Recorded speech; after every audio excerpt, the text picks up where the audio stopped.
Greetings duelists, and welcome to another video. So, it's been a very while since I worked on Vaylantz. I know that Vaylantz is something that I have brought up into this channel quite a fair bit, and I even found some people in other streams or in other people's channels that actually recognized me because of the Vaylantz stuff, and I couldn't be even more happier. I think Vaylantz is a really cool archetype. I think it's very underexplored, and now in a new format, I think it's time to give them an upgrade. So for those who are unfamiliar, Vaylantz is a Pendulum archetype that debuted in Tactical Masters alongside Runick and Labrynth. And similar to Runick and Labrynth, this deck has not gotten any hits or any significant changes throughout any format. However, as opposed to Labrynth and as opposed to Runick, this deck has not seen any play at all. And I feel like the biggest issue with Vaylantz right now is that it does have a Xeno lock. Pendulums has not been good ever since the hit to Electromite back in 2020. Surprisingly, almost everything that was gone from TOS format came back to the TCG except for Electromite. I don't know if Electromite is going to come back anytime soon. However, they did give us other Pendulum cards that just are slowly giving birth to like the Pendulum archetype as a whole. And today I kind of wanted to preface that. So what you're looking at the screen is an outdated list that I had with Vaylantz that I worked on a long time ago. As you can see, there are some blows that this deck did receive. We no longer have Appaloosa, we no longer have Burrow Savage, we no longer have Baron the Floor. Gamma is at 1. So those are all significant changes. However, we did receive a lot of stuff since the last time I updated this particular list. We got SP Little Knight, we got Magic Spectre Kirin back at 3. We do have the heavy Samurai engine. We have other things that really can make Vaylantz work. So what I'm going to show you is a replay of what the deck used to do back then, back when we had all those other cards.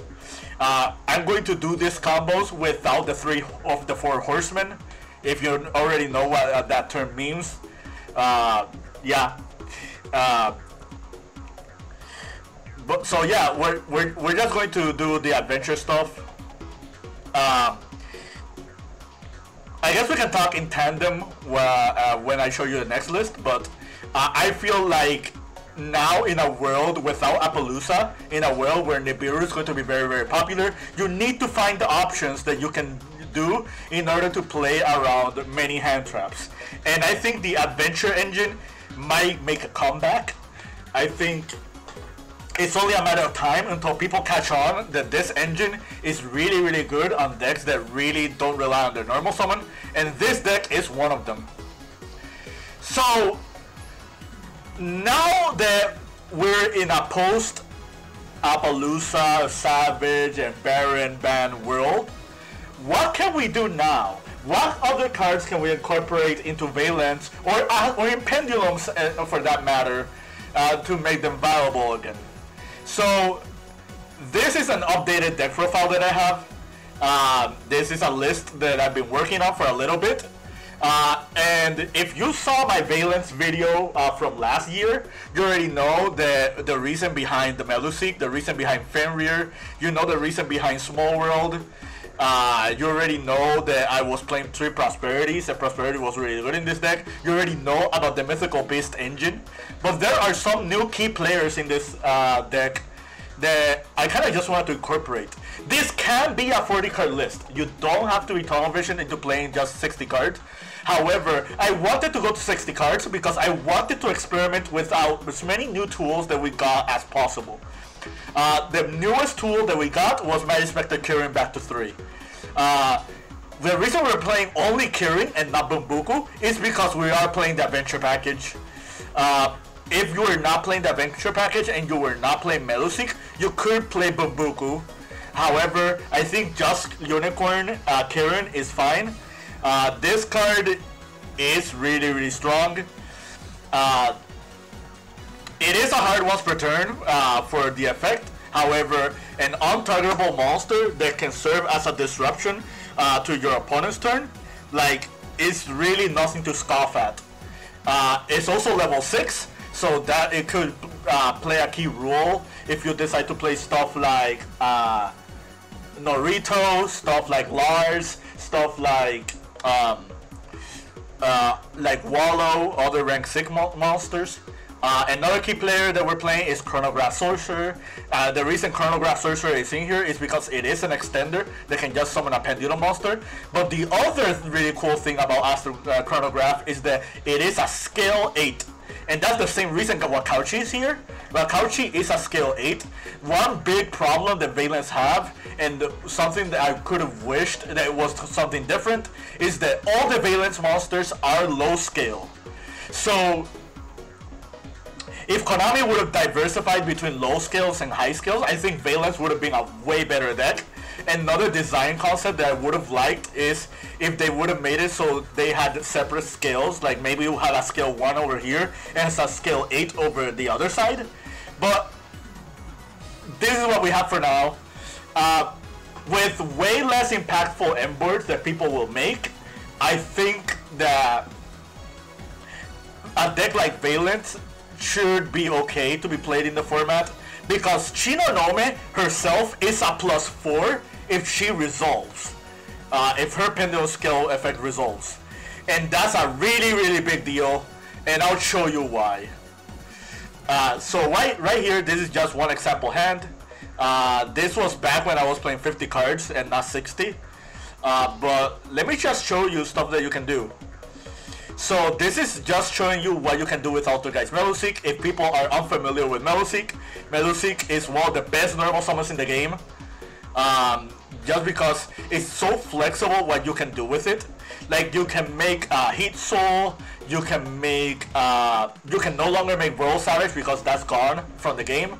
You can make a Link 3, you can make Celine and just make a Link 4, you can make Avramax, you can make a lot of things with just Meluseek.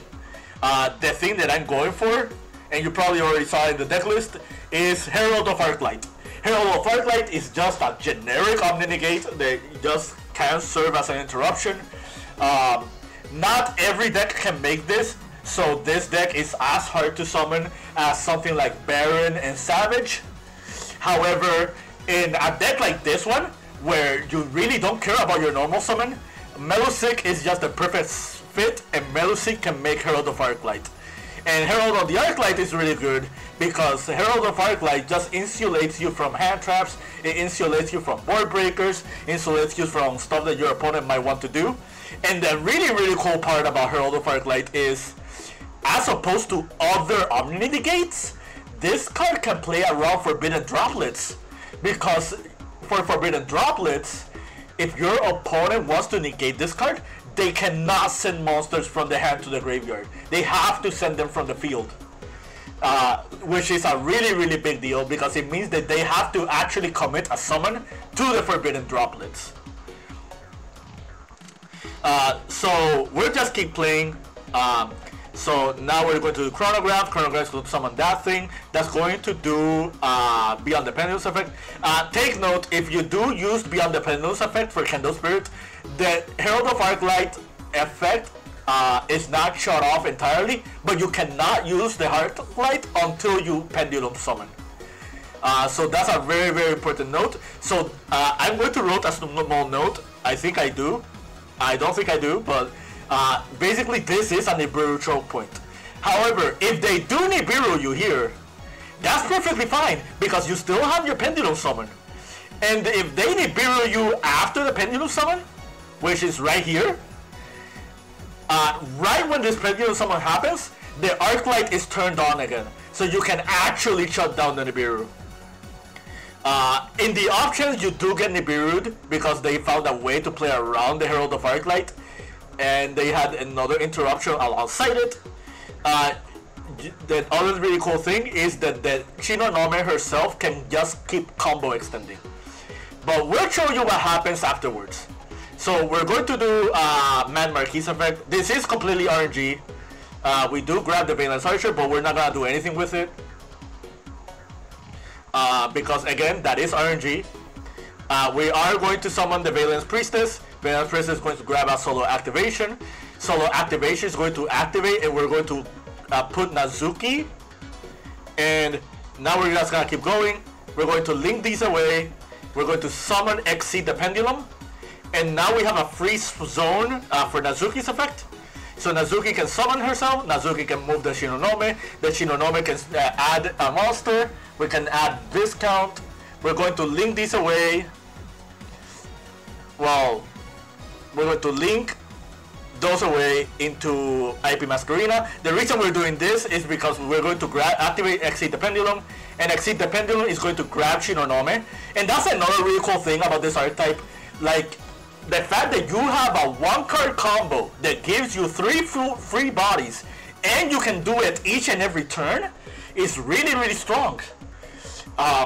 And that's one really cool gimmick about the Vaylantz. I think this is the reason why they Xeno-locked this archetype. The fact that you just have an archetype that can just give you 3 to 4 free bodies, and that can recur itself for free without like wasting resources. Fiendsmith means that the Konami has to be careful with card design, because you don't want another situation like, well, I already said it, Fiendsmith. But yeah. We'll just keep going. So this is like a typical M board that you can make. You have the IP Twice Interruption, you can just summon into SP. You have the Exceed the Pendulum that can just grab something else. Another really cool thing is you can make, you can turn IP plus Exceed into Avramax, and not many decks in the game can actually out Avramax. And Avramax with IP protection, it's a ridiculously hard card to out. Not many decks can handle this, not even the Duel deck, except if they have Nightmare Pain. In that case, well, that is a problem. But like, not even Snake Eyes can deal with a monster like this. Like if it's properly set up.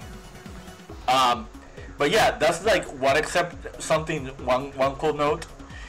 So this is another example that I have, and the reason I'm showing you this sample hand is because the sequence behind this hand is really, really, really important.